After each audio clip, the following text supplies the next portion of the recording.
and with the Indiana Fever today. Unfortunately, we have the horrific, terrible news that Sophie Cunningham is officially out for the rest of the season with a torn MCL. One split second changed everything for Sophie Cunningham and ignited the most explosive WNBA controversy during what seemed like a routine Indiana Fever versus Connecticut Sun matchup. Something happened under that basket that has fans demanding suspensions, investigations, and a complete overhaul of league officiating. Sophie is now officially out for the entire season with a torn MCL. But here's what really has everyone fired up. Cameras caught Bria Hartley appearing to smile right after the collision. The hits just keep coming for the Indiana Fever.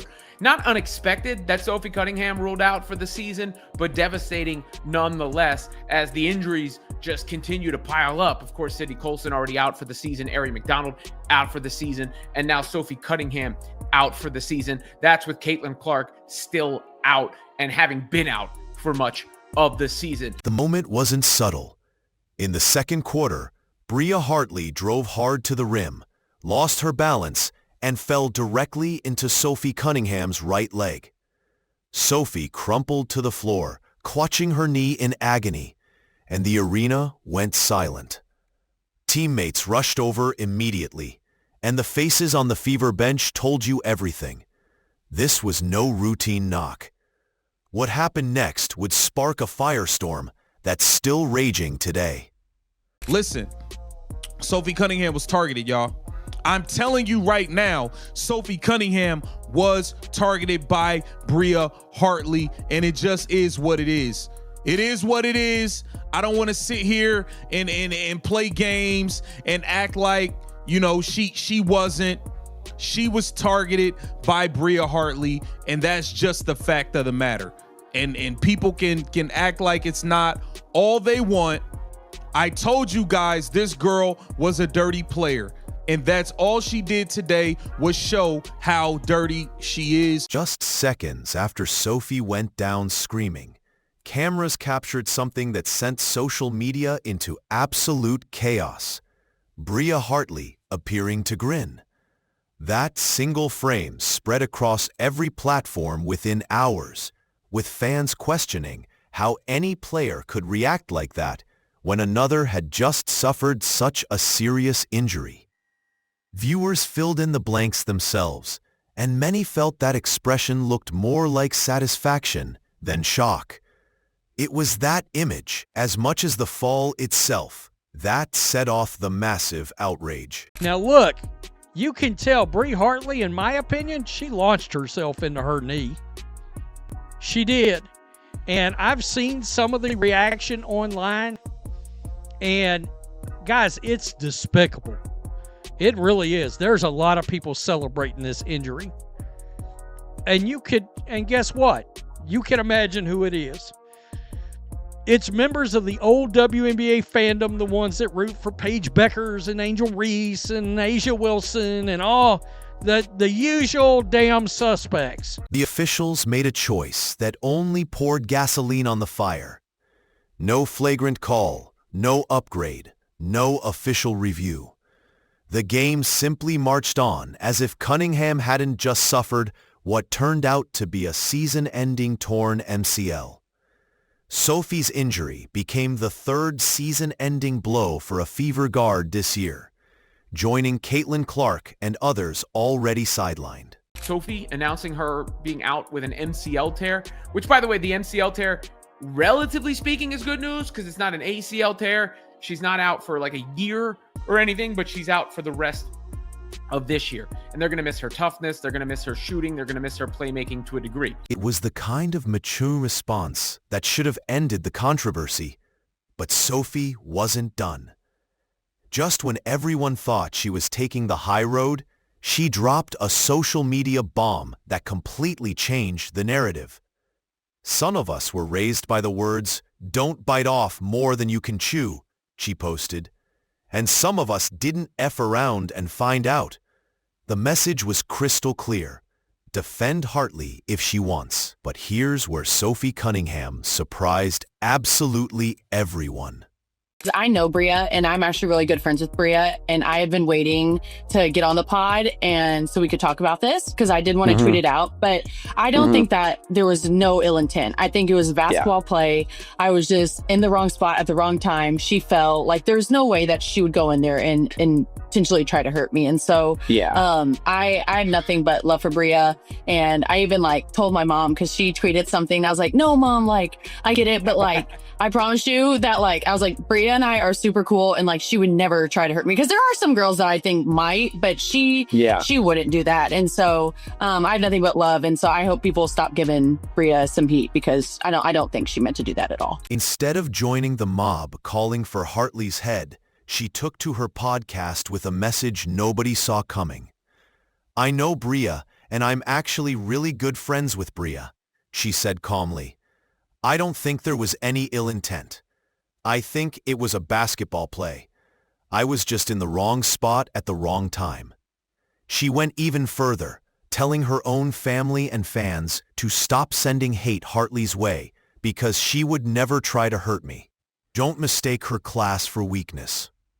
I'm officially 3 for 3 on being fined by the WNBA. Holy shit. For this? For the pod? Again? They didn't like my comments on Paige Becker's. No way. I didn't even say anything bad. On the whistle? On the quick whistle? Yeah. But why? But fans weren't buying Sophie's defense because Bria Hartley's name has been attached to controversy all season long. Just weeks before the Cunningham incident, Hartley was ejected from a massive brawl during a Connecticut Sun versus Chicago Sky game. She got tangled up with Rebecca Allen in what escalated so quickly that 3 players total had to be tossed, including Hartley herself. Ejections are rare in the WNBA, so for Hartley to end up thrown out in such dramatic fashion was immediately memorable for all the wrong reasons. But this action right here, there's a lot happening. A lot happening. Grab my shirt. I'm feeling the ground. Gina Charles gets hit. She didn't hit the court though. She out of bounds. Ariel Atkins says some words to Bria, and she says she grabbed me first. Earlier in the season, cameras caught something even more disturbing. Hartley pulling Angel Reese's hair during a scramble for a loose ball. Not grabbing her jersey or shoulder, but literally yanking her hair to pull her out of position. When you string these incidents together, alongside countless unnecessary shoves and bumps throughout the season, the collision with Sophie suddenly doesn't look like an isolated accident. It looks like the latest chapter in a pattern of reckless play that has fans convinced this was intentional targeting. Atkins, 7 to shoot. Cardoso rolls, catch. Cardoso over the top, can't get it. Reese fights for the rebound and a foul, and this time gets a little chippy and a shove on Nelson Adota. And listen, this arena, typically we'll see some ringside fights, and Charles this time trying to fight through the... While Sophie tried to stay diplomatic, her family wasn't having it. Her sister Lindsay went straight at the WNBA with a scathing social media post that perfectly captured fan frustration. Maybe you should focus less on fining players for commenting on your poor officiating and more about hiring officials that are able to call consistent games and protect your athletes. It's pathetic. Their mom, Paula, added fuel with a now-deleted post calling Hartley reckless and out of control, suggesting this dangerous pattern had been building for months. This injury happened, and Sophie Cunningham's sister was none too happy about it and slammed the WNBA. Maybe you should focus less on finding players for commenting on your poor officiating and more about hiring officials that are able to call a consistent game and protect your athletes. It's pathetic. Praying for you, Sophie. That's Lindsay. That's her sister. Well, her sister made this comment, and it brought out the scumbags. The family's rage hit different because they exposed a maddening double standard. Sophie had already been fined 3 times this season for mild comments about officiating and other players, including criticism of Paige Buchers. So the league was lightning fast to punish words, but when it came to protecting players' bodies from dangerous collisions, complete and total silence.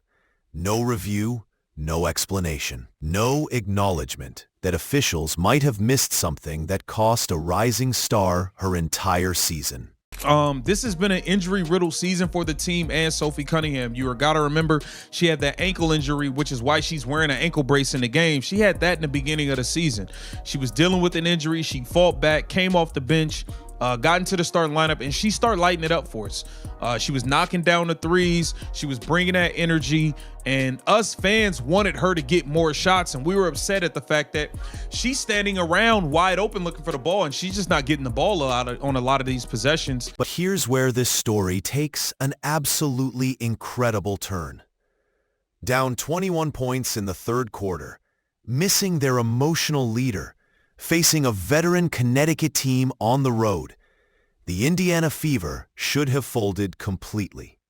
Instead, they delivered the greatest comeback in franchise history, winning 99-93 in overtime behind one of the most clutch performances you'll ever see. The season was saved against the Connecticut Sun, but can it be salvaged, I guess, is the question here, because Sophie Cunningham was one of the better players for the Fever all year. She is going to be tough to replace, even if the rest of the squad can get to full strength. But as they've battled, as they've continued to fight, to me, you don't punt on the season, because you don't know how many chances you get, and you have to reward that grit. The question just goes back to, again, when is Caitlin Clark going to be back? There remains no clarity on that topic. Kelsey Mitchell turned into an absolute assassin, dropping 38 points, with 34 coming after halftime, when it mattered most. She knocked down impossible shots, drew crucial fouls, and in overtime scored Indiana's first 10 points to completely seize control. Aaliyah Boston dominated inside with her 15th double-double of the season, while role players like Lexi Hall hit clutch three-pointers that sealed the victory. Coach Stephanie White said her team has something you just can't teach, the kind of resilience that turns devastating setbacks into legendary comebacks.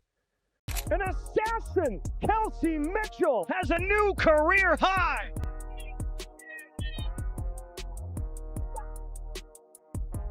Backdoor Mitchell, bouncing in the paint for 2.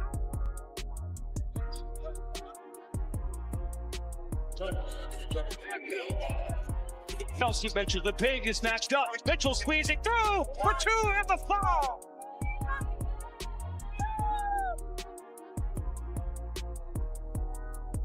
Fouls on the other end. It's Mitchell launching it. Sophie Cunningham's torn MCL isn't just one player's bad luck. It's become a symbol of everything wrong with WNBA officiating under Commissioner Kathy Engelbert's leadership. The pattern is impossible to ignore. Dangerous plays that put athletes at risk get waved off as letting them play. But when players speak honestly about those same missed calls, the fines come fast and heavy. Sophie herself admitted she's been penalized 3 times for comments that weren't even harsh, just honest observations about what she witnessed on court. I'm so proud of you. We're proud of you too. We're proud of you. I'm so proud of you guys. I know that sometimes it sounds like just a word when we talk about being resilient, but it's not, man. It's how we live. Yeah. It's how y'all live, and it's a tribute to you. It's a tribute to your connectedness, your togetherness, your toughness, your mindset. You're never give up gritty attitudes. Like, that's what it takes. That's what it takes. And This incident perfectly captures the league's backwards priorities. Quick to discipline words, painfully slow to discipline actions that actually injure people. When a rising star loses her entire season on a play that doesn't even warrant a flagrant foul, while the perpetrator stays in the game without consequence, fans rightfully question whether player safety matters at all. The complete silence from league headquarters sent a clear message. Protecting referees' egos matters more than protecting players' bodies. If you support Sophie and think this was intentional, smash that like button and subscribe, because we're diving deep into this controversy the league doesn't want you talking about.